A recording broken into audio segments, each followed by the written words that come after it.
শূন্যতা খুবই ডেঞ্জারাস একটা বিষয়। আওয়ামী লীগ এবং তার যারা সহযোগী এরকম 50% লোক এখন নেই।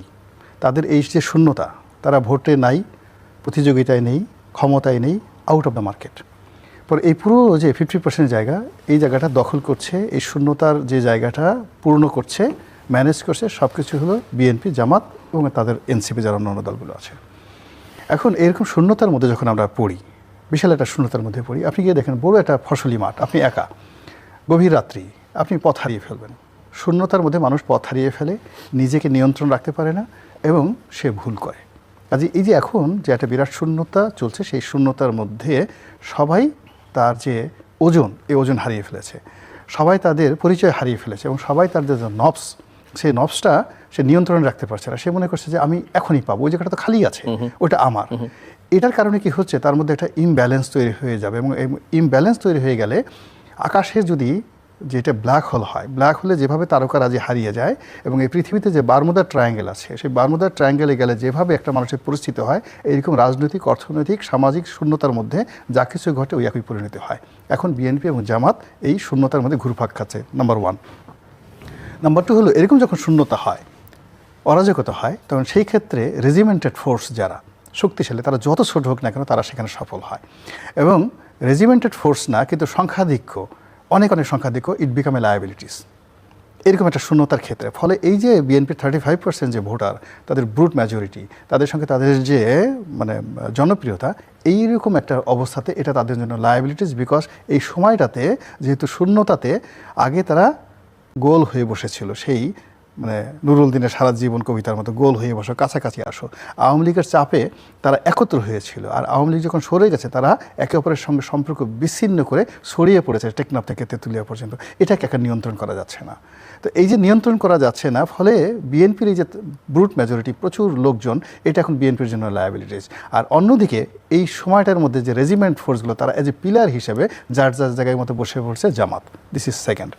থার্ডলি হলো, প্রকৃতির যদি ইতিহাস ধরেন, আমাদের রাজনীতির ইতিহাস ধরেন, সেই রাজনীতির ইতিহাসে আমরা সবসময় দেখেছি যে যারা খুব বেশি আত্মবিশ্বাসী থাকে, খুব বেশি আশাবাদী থাকে, স্বপন বিলাসী থাকে এবং নিজেদের জয়ের ব্যাপারে শতভাগ নিশ্চিত থাকে, ইতিহাস সাক্ষী প্রায় সব ক্ষেত্রে তারা গোহারা হেরেছে।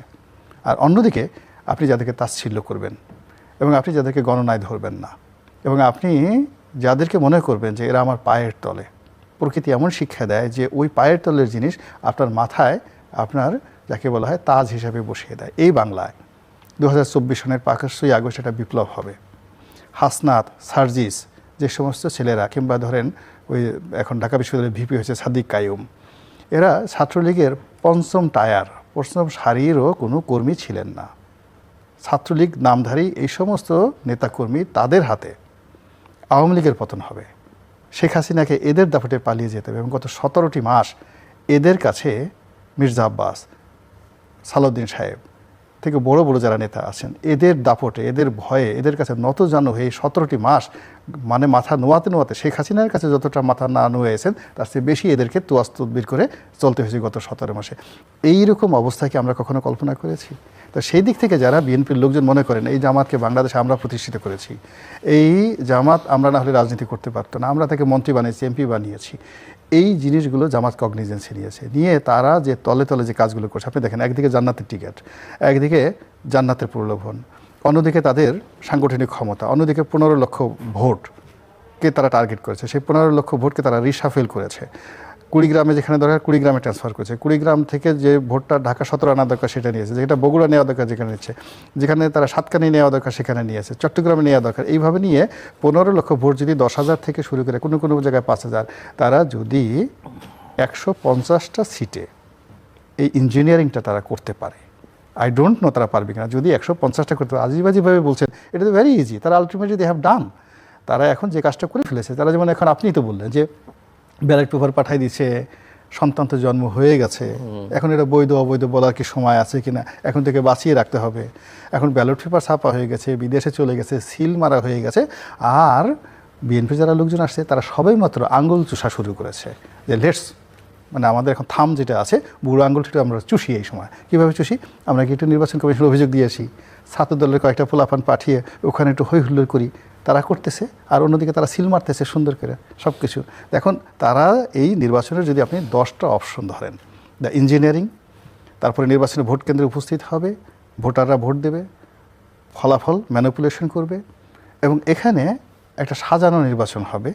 যে আপনি কোনো ভায়োলেন্স দেখেন, মানে অস্থিরতা নির্বাচনের আগে বা নির্বাচনের মূল ব্যাপার হলো এখানে ইঞ্জিনিয়ার একটা শান্তিপূর্ণ নির্বাচনে এটা মানে হতে পারে। এখানে যদি ধরুন একটা নির্বাচনে তো সবসময় ভায়োলেন্সের একটা আশঙ্কা থাকে, সেই 72 থেকে এখন পর্যন্ত সব নির্বাচনে ভায়োলেন্স হয়েছে কম বেশি, কিন্তু এবারের যে ভায়োলেন্সটা, সেই ভায়োলেন্সটা অপরিকল্পিত হবে না, আপনি বলছেন অনেক পরিকল্পিত হবে, ওয়েল ডিজাইন হবে।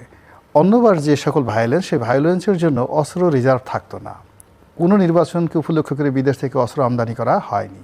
পুলিশের যে রিপোর্ট, সেই রিপোর্ট অনুযায়ী বা গোয়েন্দা সংস্থার রিপোর্ট অনুযায়ী সীমান্ত দিয়ে অস্ত্র আসছে। পুলিশের যিনি অধিকর্তা, উপদেষ্টা, তিনি বলতেছেন যে আমরা অস্ত্রগুলো পাচ্ছি না, বিকজ হাজার হাজার অস্ত্র খাল বিলে ফেলে দেওয়া হয়েছে। তা আপনি পাচ্ছেন না, খাল বিলে ফেলে দিয়েছে, কিন্তু যারা ফেলে দিয়েছে তারা তো জানে অস্ত্র কোথায় আছে। তো এই যে থ্রেডগুলো আছে, আপনি এগুলো তো বাদ দিতে পারেন না।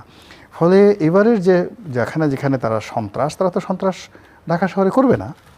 সন্ত্রাস যদি কেউ করতে চায় প্ল্যান অনুযায়ী, বেশি না, ওই যে উনি যেটা বললেন, মানে 100টা সারা বাংলাদেশে যদি একটা নির্বাচনী এলাকাতে 500 ভোট কেন্দ্র থাকে, 500 ভোট কেন্দ্রে যদি আপনি 5টা করে বুথ থাকে, তাহলে 2500 বুথ আছে, মানে 500 আর না 10টা করে বুথ থাকে ধরুন অ্যাভারেজে, তা 5000 আপনার বুথ থাকবে। আচ্ছা, প্রত্যেকটা বুথের মধ্যে একটা করে আলাদা সেন্টার থাকবে, আলাদা গন্ডগোল হওয়ার সুযোগ থাকবে প্রত্যেকটা বুথে।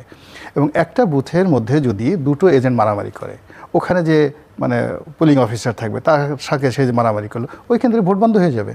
আপনি কয়টাকে করবেন? তো তারা যদি এইভাবে একটা নির্বাচনী কেন্দ্রে যদি 5000 এইভাবে বুথ থাকে, তাহলে 300 নির্বাচনী এলাকায় কত হাজার বুথ আছে?